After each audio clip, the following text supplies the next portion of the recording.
What up, Stitchers? Welcome to Genetics Creations. If you guys are new here, my name is Jen. This channel is dedicated towards all of my creations and teaching you guys all how to make them. So if you guys are here for the first time, welcome. It is a live class. So if you are joining me live, I'm double checking right now. Yep, I got my chat up and ready. So I am ready for any questions that you guys have. If you're not joining me live, that's okay. All of my classes get stored in the Get Hooked playlist, which is great because if you guys can't make it, I get it. Life is crazy, but you won't miss a class. Join me there. All of them get saved there automatically because of the way YouTube is set up. So it's great for all of my followers to be able to catch up on all of the fun projects. So today, we are going to be making a keychain. So I know we had a few options to choose from. I was torn and I left it all in your hands. So if you're not happy, it's not my fault.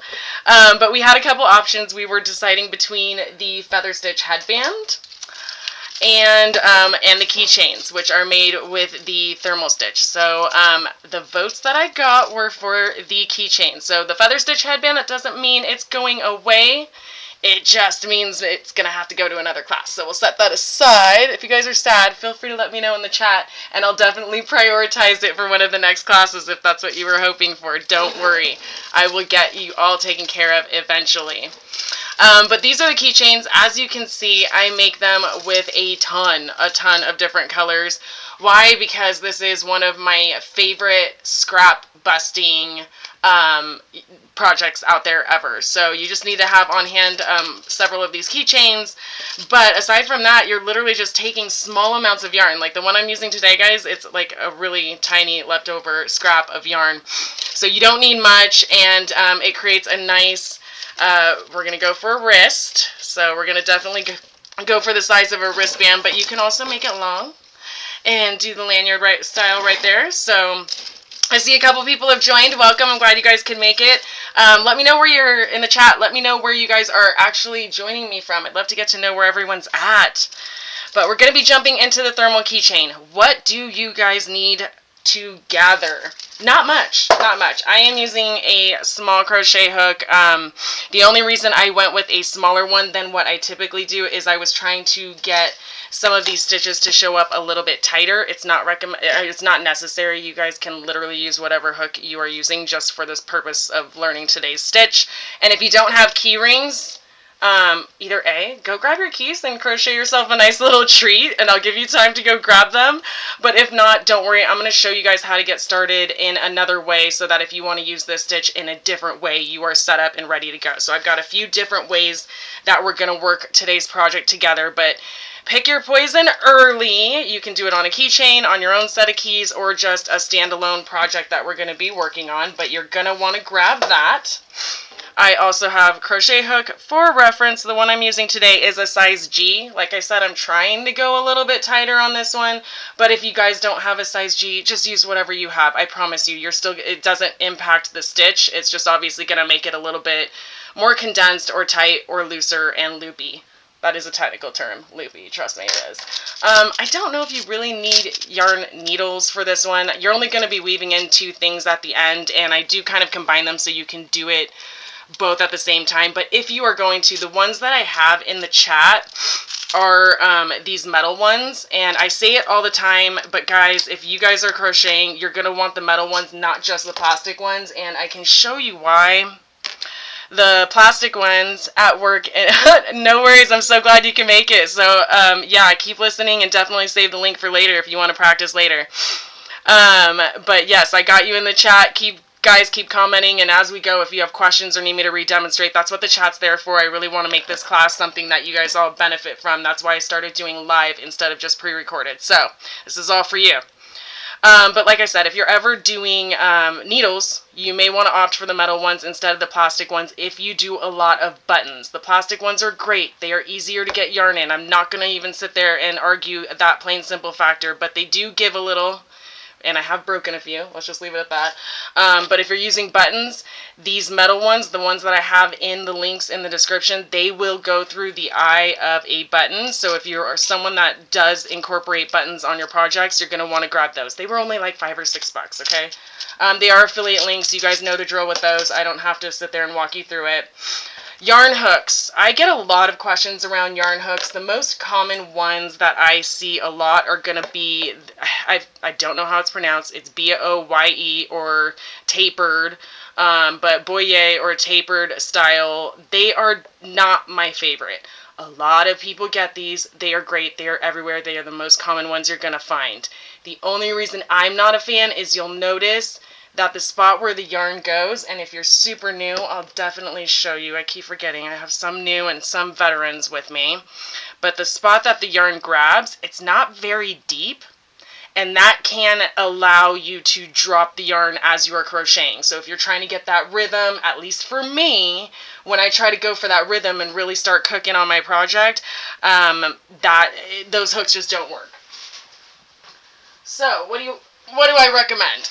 I have used the same packet. This packet has been with me for years, and it's literally, it hasn't evolved. I think the colors may have changed over the years because I don't think this green was the original one. I think whatever one was originally there is in another project right now.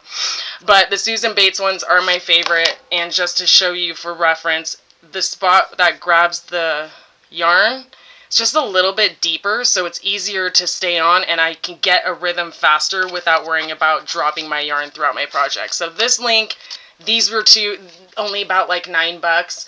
I linked this exact package in the description below. So you guys are set. But for today, you don't need anything more than what you have in your house. So yarn, I don't have much, guys. I don't even know what this would weigh or how many yards this is. If it was 50 yards, I would be very surprised. You don't need much. Again, this is a great stash busting project. So I save all of my yarn. Every piece of yarn I use, I save it until I got nothing left. And you guys already joined me for the bookmark class a couple weeks ago. If you guys didn't, that's another great one. Used far less yarn, so the scraps from these could go towards that project if you guys are really trying to maximize everything that you get. Start with your big projects, your scarves, your blankets, whatever. Take the scraps, start going into headbands. Take the scraps from that, go into smaller projects like today's keychain and bookmarks and things like that. That is how you guys are going to maximize the money that we all tend to spend. And checking in the chat again, the problem I have is that when I hooked the yarn and try to loop it, the yarn, I can't get it through. Yes, some of that is going to be by maintaining tension, so you're going to, and I'll try to walk you through that as we go so I can really show you. But always turn your hook when you're going down the loop. So I'll definitely cover that. Thank you. I love that question because I do hear a lot of people complain. You are not alone, I promise. But while you guys are grabbing your yarn and everything, so just grab some scrap yarn, grab a keychain if you have it. I've also linked the set that I bought. I bought like a little pack. You can buy these in ridiculous bulks amount, but you don't always need to. I linked the one I got because it was like a small enough where I always had keychains on hand, but it wasn't ridiculous, and it was a good sweet spot for bang for buck. But grab those. If you don't have one, go grab your keys. We're going to crochet yourself a little treat onto your keychain today. Just crochet directly onto your car keys. And if not, I will walk you guys through, again, how to start it without a keychain so everybody here today can practice this thermal stitch. While you guys are grabbing that, couple things for house cleaning. This is a free tool for you guys. I am pulling it up so you guys should be seeing it. I created this for all beginners. The link is in the description. Download it, print it off, have it with you. It could be your lifeline if you guys are really trying to get your feet wet with patterns and other things crochet.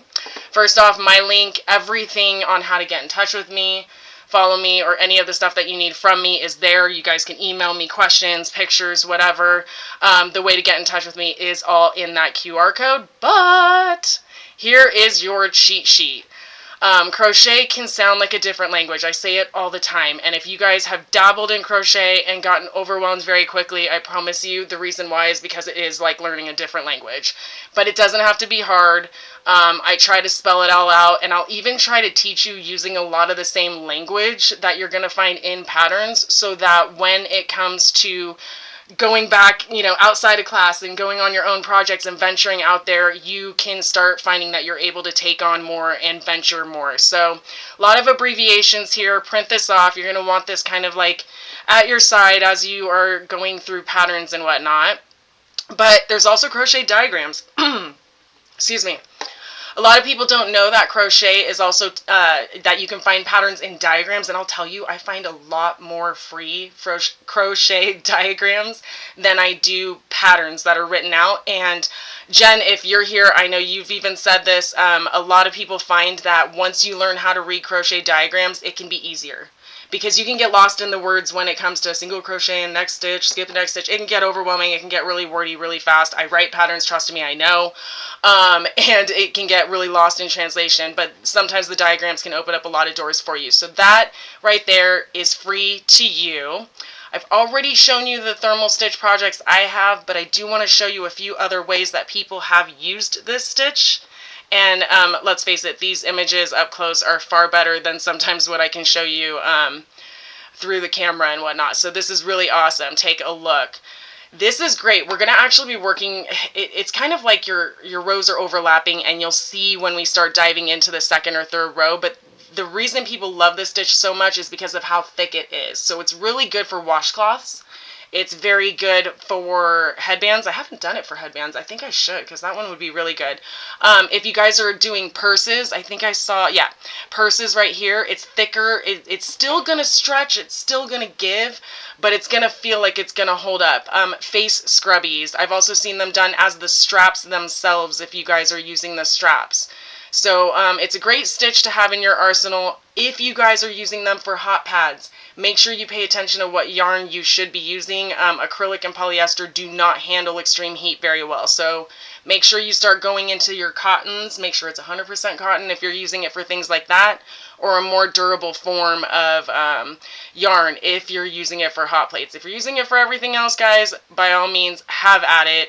I don't know how to do this. I'm going to have to look this up. This is a crazy technique, but that is the thermal stitch as well, just color changing in a way that creates a beautiful pattern. So that is a little bit of a close-up.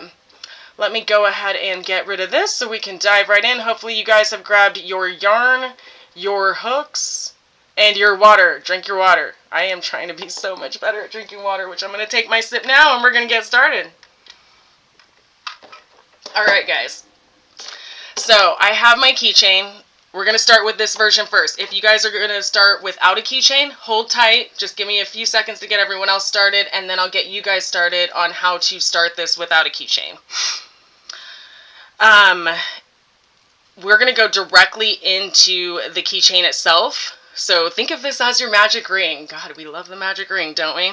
But you're going to want to make sure that that part is kind of out of your way, the part that we all struggle and destroy our nails. Oh, by the way, nails of the week, Color Street, guys. I'm addicted. This is how I keep my hands Color Street ready. I'm actually really loving this color under the camera. This one's Mother of Dragons. So if you guys haven't tried dry nail polish strips, I also have that link below because this is my second addiction, or maybe third, I don't know, I have too many things that I'm into, but, and it's dry nail polish. I literally just did these before class. They're like stickers, you put them on, you kind of massage them to fit, file off the ends, and boom, I'm ready for class, and I'm already stitching. I don't have any dry time. Perfect, perfect, perfect for my crazy lifestyle. So check it out if you haven't. I have videos that show you how to apply it and everything. So have your keychain. Make sure that the spot that we destroy our nails on all the time trying to open, ladies, that we have that spot kind of hidden down, because we're going to be stitching right on the top and you don't want that getting in the way. You're going to start with a slip knot. I saw a new way to do the slip knot, so we're going to try that together. I like trying to pick different ways every time, so that way if you're struggling with a concept, one will work when the other one doesn't. How long do they last? Great question. My nails last easily 5 to 10 days. I do them every week just because of class. I want a fresh pair every week, but I'm not going to lie, and don't tell anyone. Don't tell anyone. I didn't even take off last week's nail polish, and it was perfect. I literally just put these nail strips right on top because I was lazy and running late. So, story of my life. Anyways, if you guys are doing the slip knot, you're just going to want to pinch this and twist. Oh, I actually may like this version. Stick your hook in. Stick your hook in. Nope, that may not work. Nope, stick your hook underneath. Sorry. Underneath and pull that through. I have not tried this method of a slip knot before, but I wanted to have a different version for anyone who might be struggling with a slip knot, because I have several students that have done a slip knot. So that is one new way. We'll demonstrate that one more time. You're just going to pinch and twist, come under, over, and pull this yarn through. But remember, you're not pulling it all the way through because you need this tail still out, but you can pull it tight. That is how you can create a nice slip knot, and we'll pull it super tight a little bit later. Don't pull it all the way tight. You want it just to have a little bit of room so your hook can still kind of go through. But perfect. Now let's grab our keychain, and we're going to crochet directly to the keychain. And again, if you guys have questions along the way, that's what the chat is for. I do keep an eye on it, so feel free to use it. If you want me to re-demonstrate anything or anything, I'm here for you. You're going to insert the hook, and we're just going to work 5 single crochets. 5 single crochets directly onto the keychain. So you're going to yarn over, pull up. You should have 2 loops on the hook. Yarn over and pull through those 2. And we're going to do that. Oops, whoa, sorry, I clearly have been doing a lot of double crochets lately. Insert the hook, yarn over, pull up. And now you're going to pull through 2 more. That was 2 single crochets. I'll keep going slow, but we're going to do 3, 4, and 5. Perfect. Make sure that you saw how this was starting to twist. You're going to want to make sure before we go on to row 2, you're just going to untwist that and bring it together. Nothing crazy.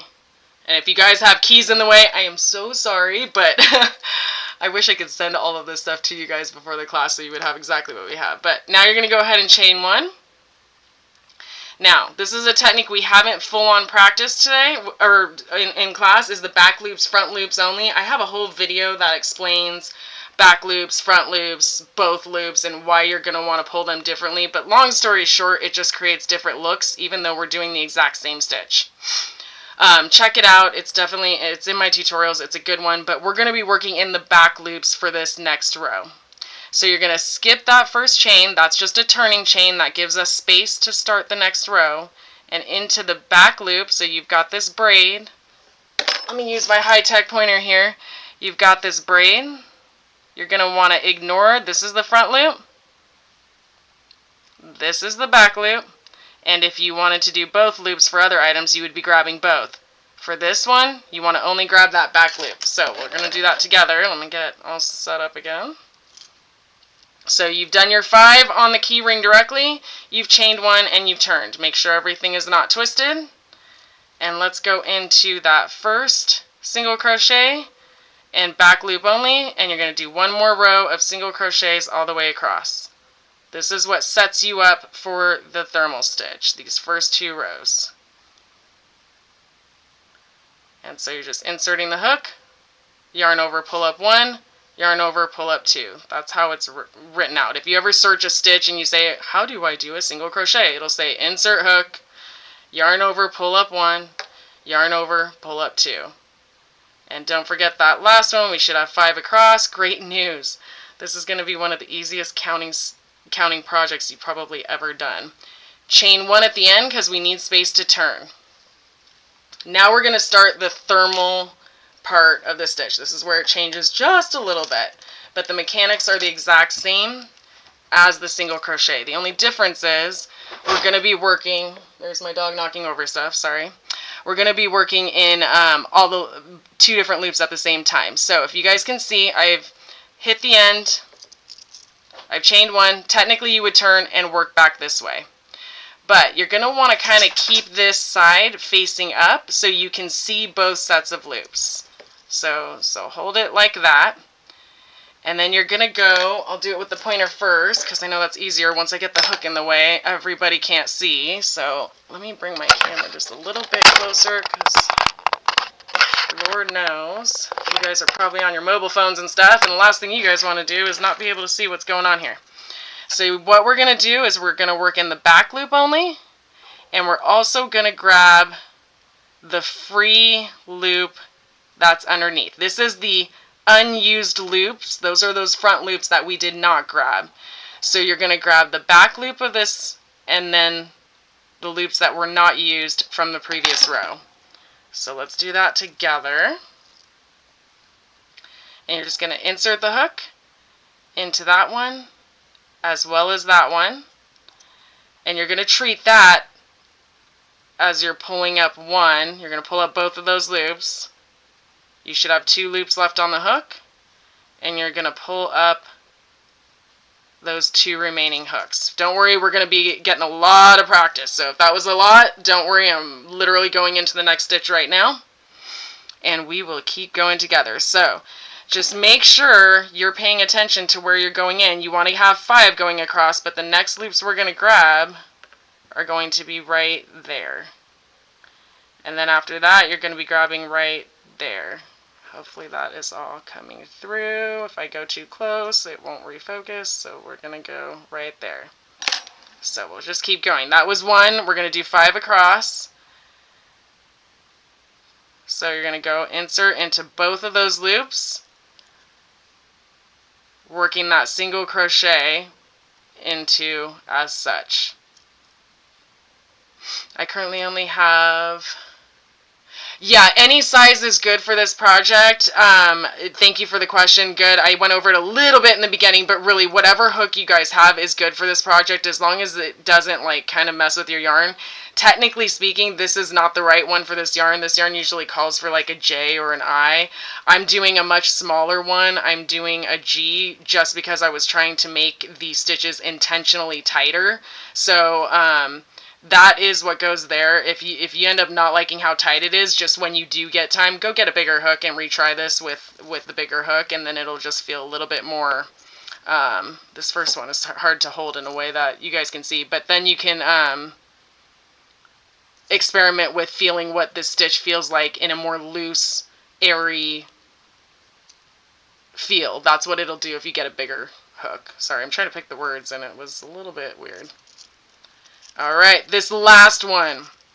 This last one is always a pain, so my suggestion is every time you're at the end of a row, you're going to want to try to keep that turning chain nice and loose, because it will make this last set of loops a little bit difficult to see if it's too tight. So every chain one you do, you're going to want to make it a little bit loose, otherwise it'll be kind of hidden and you'll want to fish it out kind of like you saw me do. But don't forget that last one. So if you are counting and you haven't hit 5 yet, you didn't do anything wrong, you just are skipping that last stitch. So make sure you grab that last stitch, and you're going to pull up both of those, pull up both of those, nice loose chain 1, and we're going to turn. I am going to do a couple more rows with you guys, and then I'm going to set up the other crew that is not using keychains, because again, you don't need keychains to learn this stitch. We're going to practice it all together, but I wanted you guys to have the option, and you see I got all stuck on there, so let me fish this out. Okay, perfect. Alright, so we've chained 1 loosely, and we're going to go back. Notice, normally when you do a crochet project, you hold it like this, you turn, you go back and forth as such. I'm kind of holding this face up towards me. When you get started with this stitch, it's just easier to see the loops if you do that you are aiming for. So you're going to aim for those first 2, the unused ones from the previous row, and the back loop of the current row. And you're going to pull up both of those, yarn over, and pull up your remaining 2. And you're doing that 5 times all the way across. So find back loop right there, and then the unused loop there, yarn over, pull up those 2, yarn over, pull up those 2. So the action is the exact same as a single crochet. That's why this is such a great beginner-friendly alternative if you are good with single crochets, how you can kind of take the same stitch and make something else or create a different look. This is it. So this is what I mean by that it gets hidden off of your turning chain. You want to make sure you dig that one out. So I will not do this with a hook intentionally. You will be able to do it with your hook, but I want you guys to see it. And it's harder for me to do that on camera with the hook. So I'm going to fish that out. If you see that braid, it dropped down below the turning chain. There we go. So if you get that turning chain out of the way, you'll see the braid and you're aiming for those 2 hooks. So again, do that last turning chain loose, and it will make it easier for your hook to find the loop that it's supposed to go in. Nice loose turning chain again, and you're just going to keep going back and forth. So guys, you are already through the hardest part of this project. I want those of you that are doing the keychain version, you're going to keep going. I am going to pause for a minute and start the people that are doing this just as a swatch or a face scrubby or anything else that you guys might be making. If you don't have a keychain, I'll show you how to get this started, because that first row is going to be slightly different. So chain 2 loosely, we'll do one more together, so I can kind of leave you guys to your own demise for just 5 minutes, because don't forget, once we get to the end, I want you guys to get this to a certain length. And you, for those of you guys are already rocking and rolling, keep going until this measures big enough to go around your wrist. This one, I used to have the measurements memorized, but it's been a while since I've made a ton of these. When it's folded in half, I am measuring a little over 5. Maybe closer to 6. So take that for what you will, but you're just going to want to keep going until you make it long enough to go around your wrist, and then I will circle back once I get the other version started and show you guys how to wrap it up. But I want you guys to try to work on getting some length on these rows while I start up the people who are doing this as a washcloth or something of that nature. So boom, boom, boom. Don't forget, chain loosely, and then you're just going to keep going. So I'm going to pause for a moment. You guys keep working. And I get it. I see your comment in the chat talking about how I'm being multitasked. I'm not offended. I get it. We have busy lives. I'm just happy you're here, and it's awesome because when you do come back to this video and give it a try, hopefully you'll have a better understanding and it'll be easier for you to follow. Oops, this is for afterwards. I want to show you guys how to wrap that up. So for those of you who are trying this without a keychain and you just want to know how to do the thermal stitch and you just want to practice it, that's awesome. You guys are the ones I'm talking to now, while my other crew is getting their rows under their belt. We're gonna start this. Now I'm only gonna do about, I'll make it a little bit wider than 5 stitches. I'll probably do about 10 stitches across. And there are 2 ways that you can do this. You're gonna slip knot if you guys haven't already. You're just going to, it's almost like tying a knot, but you don't pull that all the way through. So do your slip knot, and you're going to chain 10. Actually, you need a turning chain, so 10 plus 1, so you're going to chain 11.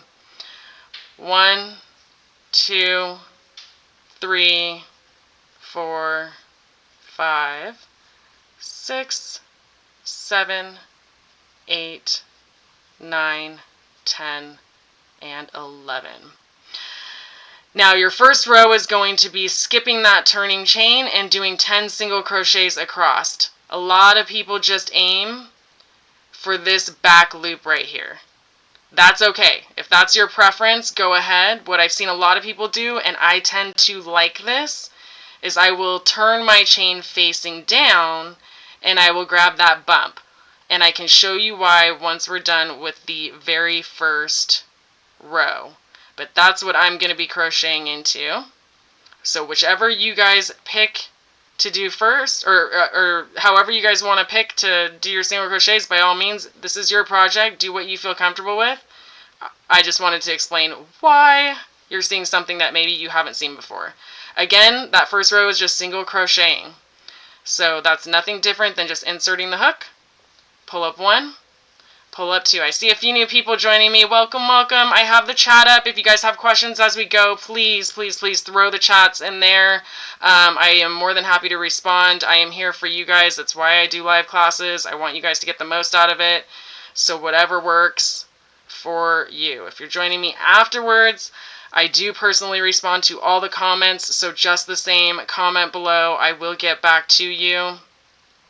But we're just going to be working a thermal stitch in a few moments once we get these first stitches going, and you're just going to do those 10 single crochets all the way across. And no different than if you guys are working the keychain version. You're going to reach the end, and we're going to chain one loosely. I'm going to keep emphasizing that loosely because it does make your life easier. And then working in the back loops, just like the other version, guys. We're doing the same thing. The only difference is we didn't go into a keychain, and we didn't, and we're doing a little bit of a wider swatch. So you can go ahead and insert into the back loops only, and work the single crochets across. And once we have this second set of rows, we can start going into the thermal stitch. So make sure you are counting. Yes, it's a little weird to hold at first because it looks like a little worm right now. I get it. It's also why my wrist is completely kinked right now, trying to make sure you guys can see where I'm aiming. So back loops only. That is important. This will not work if you guys are not picking the back loops only. By the way, when I was looking up this stitch, I haven't tried it yet, and I completely forgot that people do double crochet versions of this and half double crochet versions of this too. And it does the same thing. It creates that thicker feel, but it does change the way these stitches look on the side, and it's kind of cool. So definitely check that out. I'll probably bring that up a little bit towards the end of class, but perfect. So we've done our last. You should have 10 single crochets. Because we were working in the back loops only, that is why you have these loops that are here. That is what we're going to use when we do the thermal stitch. So chain one, again, loosely. Say it with me now. No, sorry. Let's go ahead and turn back, and you're going to want to go back loop and grabbing that bottom loop. So fancy pointer again. This yarn is a little bit easier to see, so it should help clarify if you guys were struggling with the other one. Grab that back loop and grab what was the front loop of the other one that we did not use, so that unused loop from the row below.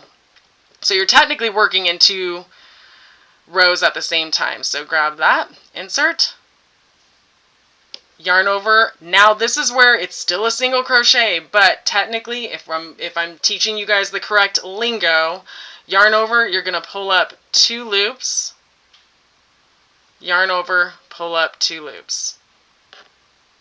Now grab that next back loops only and the free loop below, yarn over, pull up 2, yarn over, pull up 2.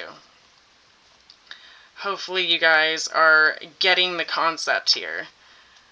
I'm going to go a little bit faster so I can work a few rows with you all that are working on the swatch version versus the keychain version as well. Hopefully, how are you guys doing on the keychain version? Are you guys getting some length on that? I'll keep that in view. So if it looks anything like this, hopefully it's longer by now. Hopefully you guys are rocking and rolling. But if it looks anything like that, you are onto something. Make sure I don't confuse anybody, but here's what we're doing.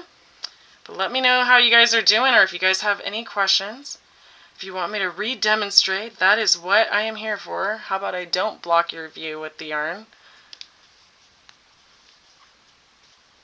If you guys have never tried crocheting through a screen, do it. You're going to be like, wow, I thought it was hard before. It is so funny when you can see what you're doing but not see what you're doing. It's almost like trying to crochet in a mirror, I'm sure. I've never tried it, but I can imagine it would probably be just as complicated. All right. Now, we are back to this beginning one. Like I have said in the other version, this is always the one that there's always a subtle curl, and it can be hard to find, but you're going to want to keep an eye on that last braid so you don't accidentally short yourself a stitch. And you're going to want to grab that as well as the one below it. So make sure that you guys are grabbing that last stitch. If you chained loosely, it should be fairly easy to find with your hook.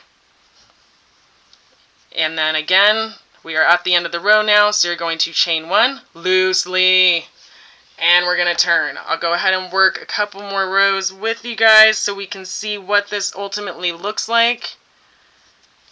And then I was smart this week. I'm not going to torture you guys. I already prepped one so I can show you guys how to ultimately end it. But I feel so proud of myself. Last week we worked on the jasmine stitch, and there was I didn't prep it intentionally because that stitch can be kind of gnarly, and if you guys were here last week, it was a little bit more difficult. If you guys missed it, don't worry, again, it's in the Get Hooked playlist down below. All my classes are there. There's a lot of really great options going on right now, but the Jasmine stitch was really, really awesome, but it was a little more difficult, and there was definitely a lot of going back and re-demonstrating just to make sure you guys all had it, which I love, so I'm glad you guys were there to take advantage of all the questions. And just again, if you guys have questions, I'm not just here recording a video for a reason. I kept it live, so throw it in the chat. I know we've got May in there commenting away. Love it. If you guys have any other questions or need to see something a little bit better, I am here to demonstrate it for you and help you all. Don't forget this last corner stitch. It's going to be really easy. It's going to want to hide from you. So get your hook in there and grab that last, hopefully I'm showing this off all in the ways that you guys need to see. Grab that last stitch. Chain one and turn. And you're just going right back. Now as you can see, when I'm doing this, I'm crocheting face up a lot. Normally we are crocheting across. Again, it is easier if you hold it kind of face up. There's Jen. Yes, the Jasmine stitch was fun. I'm halfway through the headband. Good, you got through the hardest parts then. I'm so glad. But yeah, Jen's been an OG with me at this channel, and good Lord, give it up for Jen in there because she is currently testing one of the patterns that I am writing for you guys, and we will be teaching it in a couple weeks. But she has found a couple mistakes that I made, and if you guys have never tested a pattern before, let me tell you, it makes you want to love life and hate life all at the same time. You learn a lot, but there's a lot of frogging involved. And if you guys don't know what frogging is, it's literally just undoing your project. So if that is something that kills your soul, please do not be a pattern tester.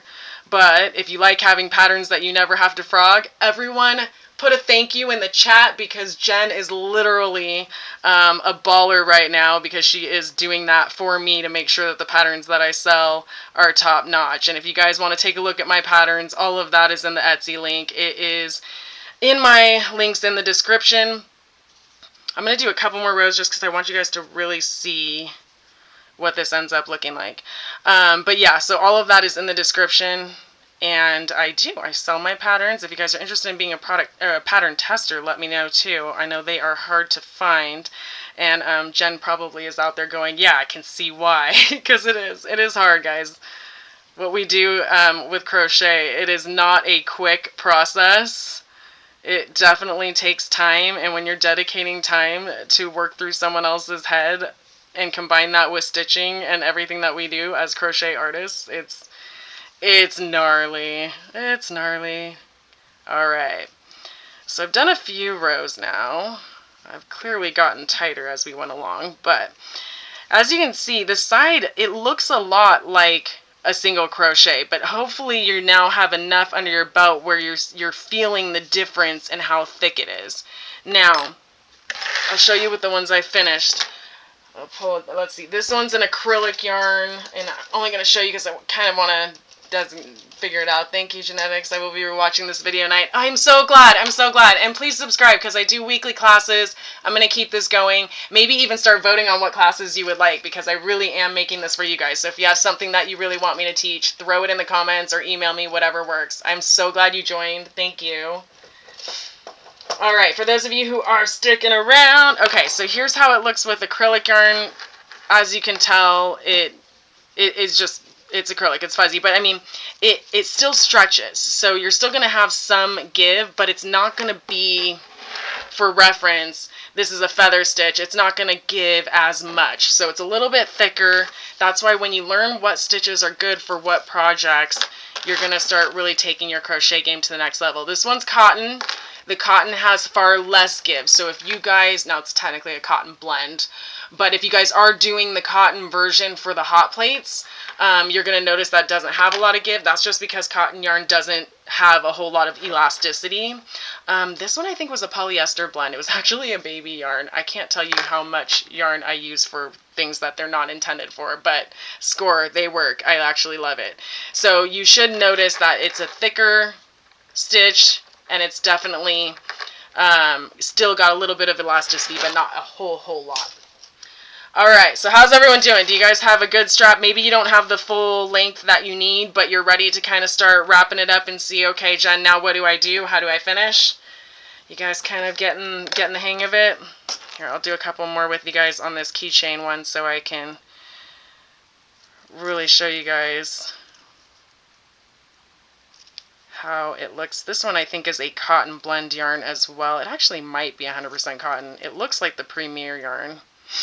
That's pretty bad when I know yarn enough to look at yarn and be like, oh yeah, that's probably the Michaels, this, that, and the other. By the way, is everyone caught in wind of Joann's closing? It is so sad. I'm so depressed. Another craft place just falling apart. Alright, and so you'll see that is what you should be going. And that, I mean, it does. It kind of looks like your thermal t-shirts, like your winter thermal, what do they call it? The thermal underwear from back in the days. Like, it kind of does mimic that. Alright. Well, hopefully you've been doing this as I've been talking and demonstrating both different options. So you should have something that's a little bit long right now.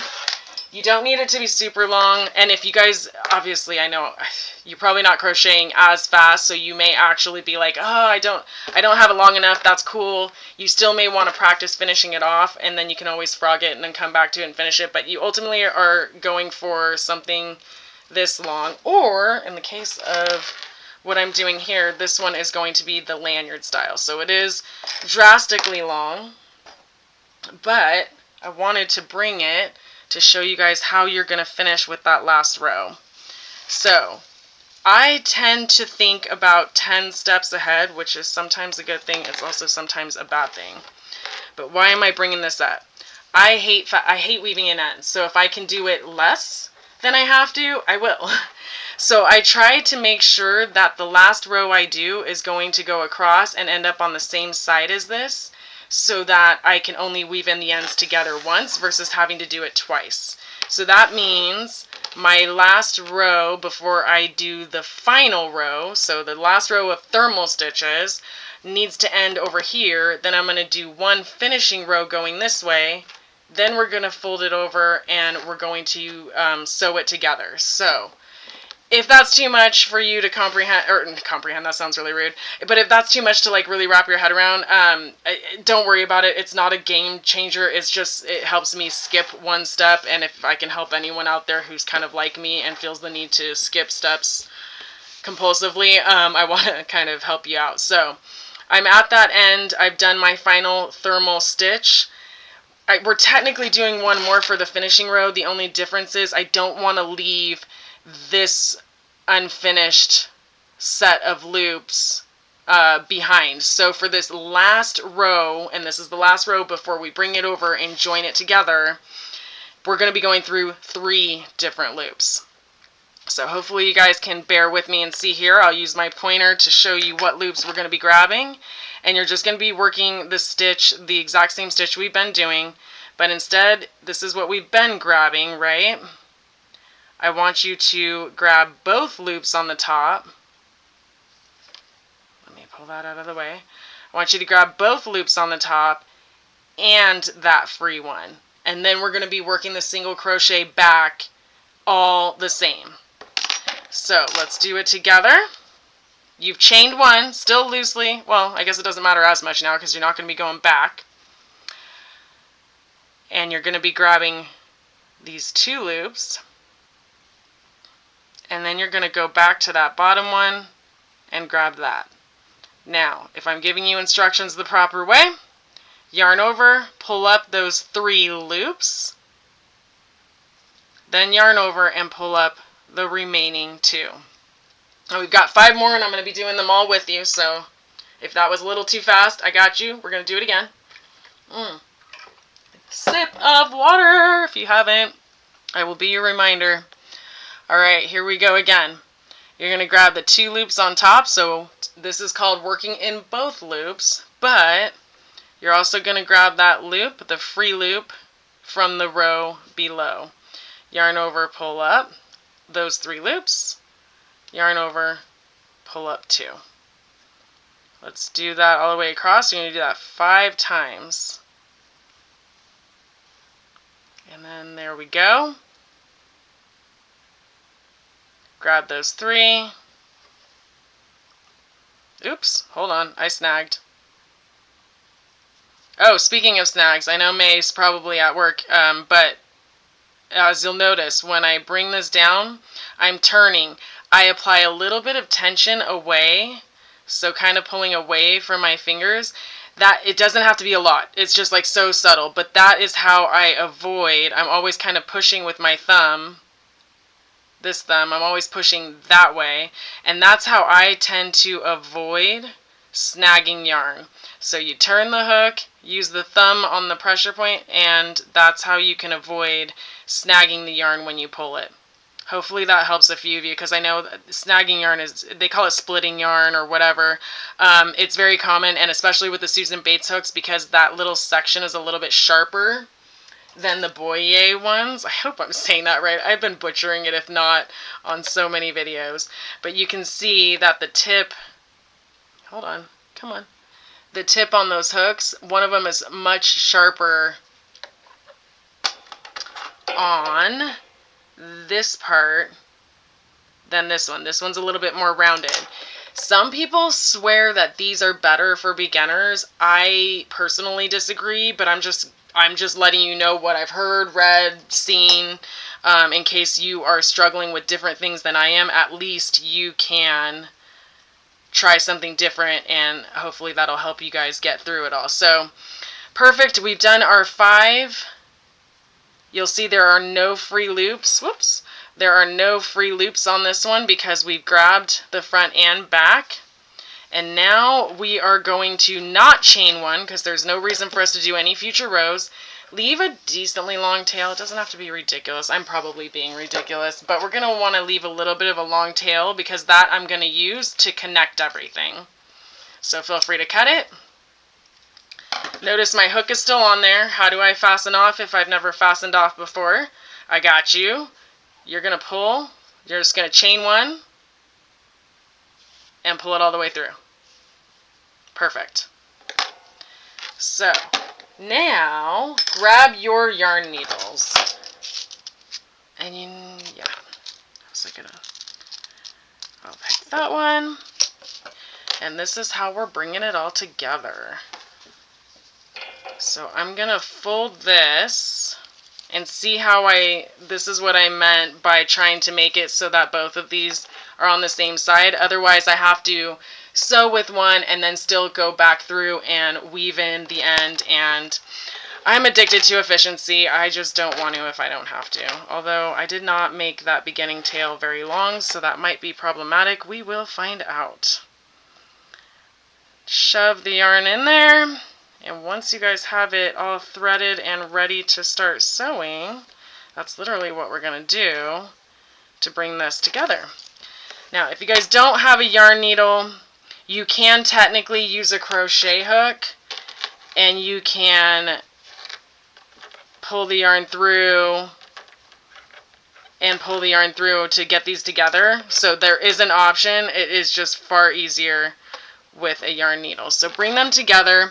Now I'm aiming to hook the ends. I like to target them to line up with this row of little holes right there. That's just for me, that's just what kind of gives it a nice clean look. So I'm going to go into those first set, and I'm going to be sewing it directly into, just look for the little bumpies. I'm going to go right above the bumpies, or right to the right side of it. And that's how I'm going to start sewing. Now what I am going to do is cut this long piece, because that's going to be the death of me. Hold on. And where live can go bad is now I'm having to improvise, but there we go. I'm sure you guys are all in the same boat and you've been there, so it's good for you to see. Alright, so we've sewn that. Now to see kind of, if you're trying to see on the back, again, we have the bumpies as our guide. That's a technical term. It is, I swear. And you're going to go into the next bumpy, and that should allow you to come out and grab the next set of loops. And And let me make sure both of my yarns are pulling kind of evenly. There we go.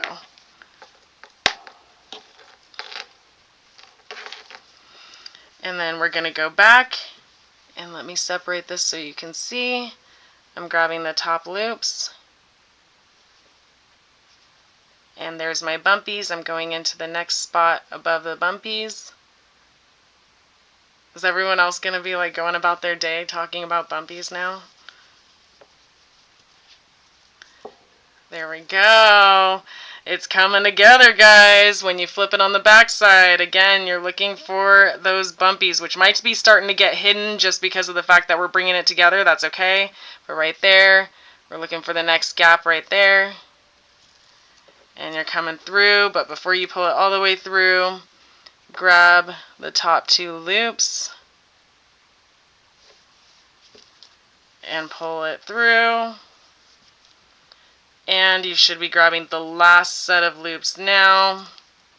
Hopefully I'm showing you that in a way that you can see. And right into there. Now you can technically stop there. I am weirdly paranoid that things could go wrong, so I tend to go back through. If you are going to go back through, try to do a nice little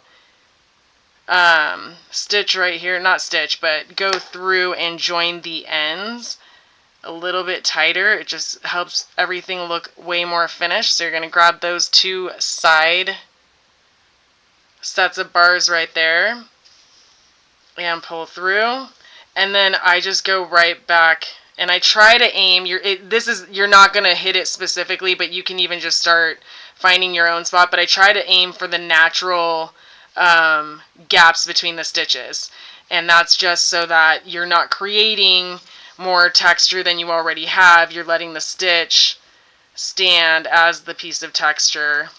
But I like to just go through one more time, because again, I'm just paranoid. I don't want any of my stuff falling apart. And if you guys have ever had, like, you invest so much time making what we do that it's like, if it were to fall apart, like, you're not going to replace, or you're not going to repair it. You're just going to start all over again. So make sure you get it from the get-go. Now, when I go into this last side, I like to do at least a knot. So I'll pick one little loop. Don't pull this one through all the way, so hold it if you must, but get it through enough just where that end comes out. Leave that loop, and this is how you're going to tie the knot. This will tie nice and tight, and now we just weave in the remaining ends. I might have pulled that a little bit too tight, and it's actually pulling my stitches together, but that's alright. We'll just kind of fish it apart, and then now we're just weaving in the ends, because you want to leave at least... Hold the phone. You want to leave a little bit after a knot to weave in, usually all the time. You don't want to cut it to the knot. It just tends to, again, not be finished work, because you'll see a little fuzzy sticking out and it'll bug you. Well, maybe it won't. I know it bugs me because I'm weird like that, but when you're fastening in or weaving in the ends, I like to aim for any loops that I can hide it through. And just go as such. I'm going to go back one more, and then we'll cut, and we'll take a look at our work. How's everyone doing? Any questions? This one was far easier than last week's with the jasmine stitch, but I'm so glad so many of you tried it, because it's not the most beginner friendly, but once you get it, you're like, okay, and it's a real rewarding stitch. So props to you all for giving it a go. I know it can be scary. Okay, so now that I've fastened those in, now you can cut it all the way next to your work. And don't make fun of my scissors. These are like the worst scissors ever. Okay. And then after I cut it, I'll kind of, because then that fuzzy end will slide in. So I kind of pull out my work a little bit so that it'll suck it into probably about there. And that way your fuzzy end is hidden. And now you should have yourself a nice lanyard, or I'm sorry, a wrist strap, whichever version you guys made. Now, if you guys are also making the washcloth version, the thing is going to be the same. And I'll show you this partly because this yarn is just definitely easier to see than that dark green. But if you missed how to do that final row, I'll walk you through it together. So we'll do one more row of the thermal stitch, and then I'll show you the final one. So remember, the thermal stitch, just so we're revisiting, is the back loop and the loop from the row before. Oh, goodness. As I sit here and talk about how these hooks are better at not dropping your yarn, and then here I am dropping it like I can't hold it. Oh, goodness. Okay, so we've done the thermal stitch. If you guys are doing the washcloth version, you're going to still chain one for that final row, and you're going to grab, instead of the back loop, you're grabbing both, as well as the one from the bottom row. Pull up 3, pull up 2, grab them both again, grab that one as well. Oops. And you'll see I kind of re-grip, so yeah, you may not be able to get a huge rhythm, because I like to go back and forth from holding it this way and that way. It just helps me because when it's face up, it's easier to grab those 3. So if you're struggling to grab those 3, do that quick little re-grip so you can see. Pull up 1, pull up 2, flip it again, grab all of those, pull up, and then just keep going.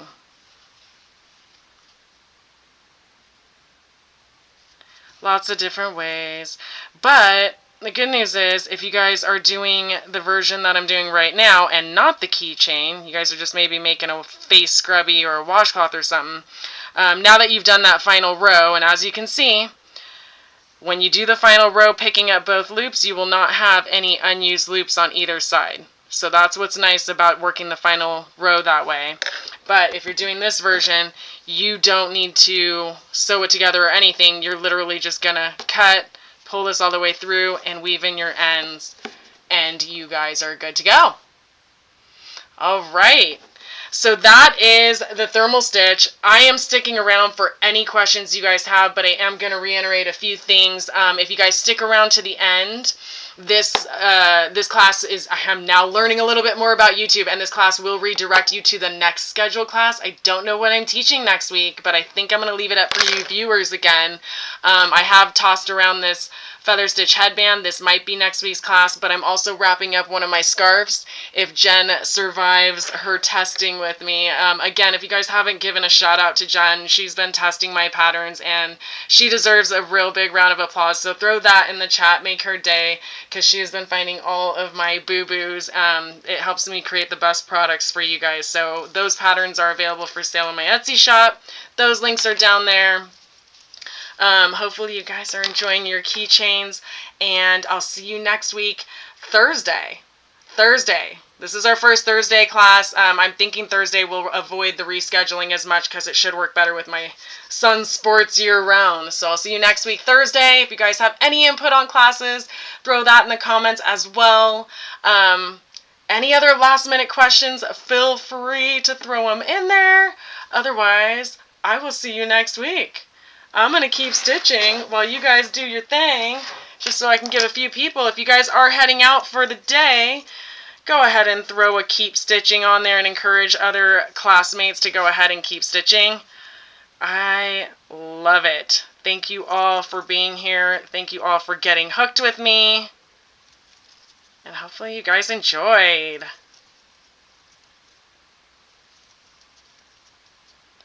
And then keep stitching. Yay! Alright guys, thank you Jen. I will see you later. I'll probably talk to you later, because I know you're still working that gnarly pattern. You are awesome though. I appreciate you more than you know. Alright, this is my last row. My last row! And then I think I'm going to go get something to eat. Yes, yes! Alright guys. I'm going to send you guys to the next class. Don't forget to turn on the notifications so you don't forget. And I'll see you next week.